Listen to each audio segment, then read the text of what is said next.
play enough? What does that even look like for you? Do you play sports, an instrument, chess? In this video, we're exploring play, what it is, why it's so important, especially if you're neurodivergent, and how you can use it to better your life. So, let's get started. Is play just another word for fun, or is there something deeper going on? Studies show that kids that don't get enough play have serious impairments to their brain development. It's important for cognitive, physical, social, and emotional well-being. If it weren't for play, humans would just be lumps, because to a baby, learning how to crawl, talk, walk, eat is all playtime. Learning how to be a human is hard, and turning it into play makes the lessons easier. So why do we stop? Do we have nothing left to learn? Of course not.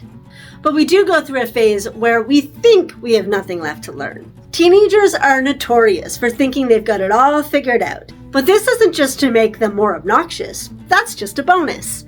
This phase has a really important purpose. In order for us to feel like we are safe to leave home, we have to become, kind of stupid.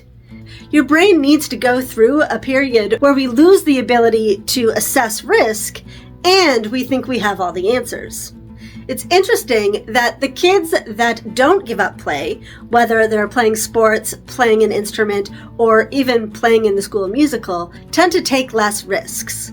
At least the kind that end up on your permanent record. Maybe it's as simple as our brains needing to go through this stupidity phase. And although risky behavior is necessary for us to leave the nest, it doesn't exactly pair well with the playful desire to do it repeatedly.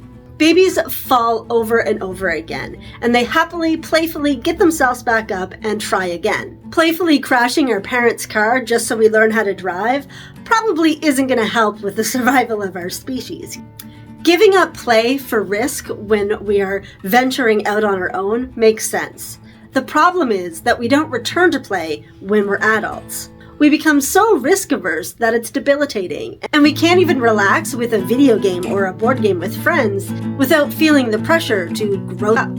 How many of us give up playing music because we're told that playing rock star isn't going to lead to success? Or we give up painting or drawing because we can't find time in our busy schedules between work and parenting and any other responsibilities. Responsibility replaces play as our main value. And even if you do see the value, prioritizing play feels like a misstep. We lose sight of its importance and we suffer for it. Play isn't just some feel-good thing, it's essential for our happiness. It's as important in adulthood as it is when we're children, for the same reasons too: physical, cognitive, social, and emotional well-being. And that importance increases as we get older, to ward off things like dementia, depression, and loneliness in our senior years. Giving up play is like locking your inner child in the basement. Letting them out may not reset time, but it can be life-saving. The problem is that when you rescue a child that's been locked up for years, they're not always so willing to come out and play. So many people I talk to say that they used to paint or draw or play an instrument, but they gave it up, and now when they try to get back into it, they feel too stuck to start. Of course they do. How can you expect anything else? Your inner child needs to feel safe in order to come out and play, because the only thing worse than being locked up for years is getting a taste of freedom and then being locked up again because you can't perform as well as you're expected to. So what can we do about it? Well, that depends on you.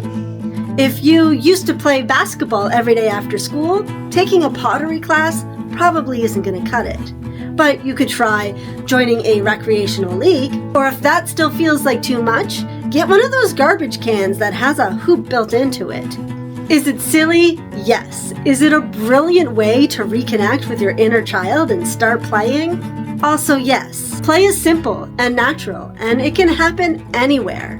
It's up to you to make it happen. Now, if you're watching this channel, there's a pretty good chance that you are the creative type. And the good thing about this is that you're probably already playing. Even if you don't recognize it as such, all creativity is play. If you're a creative person that is struggling to create something new, you may feel like you've lost your creativity, but that can never happen. Once a creative, always a creative. It's just a matter of tapping back into it. If you're ready to dive back in, but you don't know where to start, I suggest you check out the book, The Artist's Way by Julia Cameron. It's like a map that shows you where you've been and where you want to go creatively. If you don't have time for that, let me give you the highlights. Julia Cameron recommends 2 things. First are artist dates. That's a scheduled time each week for you and your inner child to reconnect. You could paint or draw or take an art class, play the piano, whatever your heart desires. The important thing is that you treat this appointment like it's with a client or a friend. You can't cancel at the last minute just because you don't feel like it, because that's going to hurt your relationship with your inner child. The second thing she recommends is morning pages. These are 3 pages of automatic writing that you do first thing in the morning before you've even looked at your phone. The idea is that you put everything that's in your head onto the paper. This isn't about creating something good, it's actually kind of the opposite. It's about getting all the bad ideas on the page so that you have the mental clarity to find the good ideas. Although sometimes good ideas just kind of come out onto the page and you surprise yourself with your own creative genius. Play is all about exploration without the fear of screwing up. And it's a shame that we give it up as teenagers because taking risks creatively is a lot safer than taking risks while learning how to drive. It's that fearlessness that is the secret sauce for creativity and for growth in general. Think about it. What do sports, music, art, and games all have in common? Yes, there's practice involved, but more importantly, you have to start before you're ready. You can't score a goal without knowing the rules. You can't learn to play a song without knowing the chords. And you can't win at chess until you know what a checkmate is. Play isn't just a fun activity that we do to pass the time. It's an exercise in forced growth. You can't skip steps. In fact, you're going to need to repeat them over and over and over again. Hundreds, maybe even thousands of times. And just like a toddler, you need to learn how to embrace falling down. Because the only way to excel at play of any kind is to chase failure until you just stumble on success. It's all about letting go of expectations. If you detach yourself from the outcome, then every misstep becomes information. It's not personal unless you make it personal.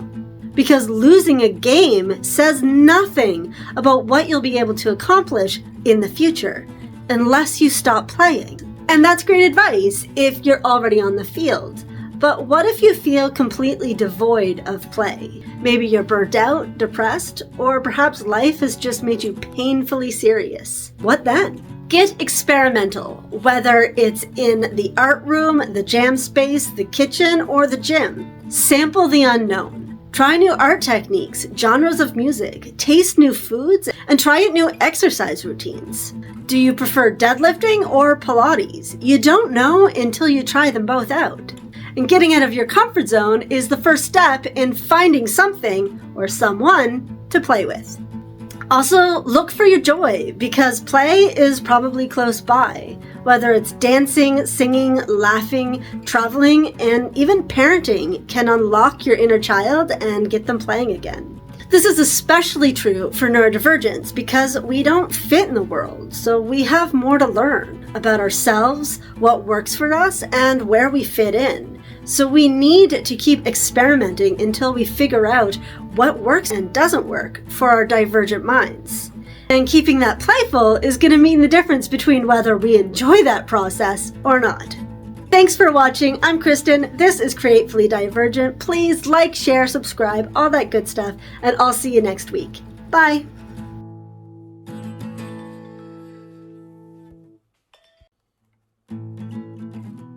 What are you still doing here? Go play.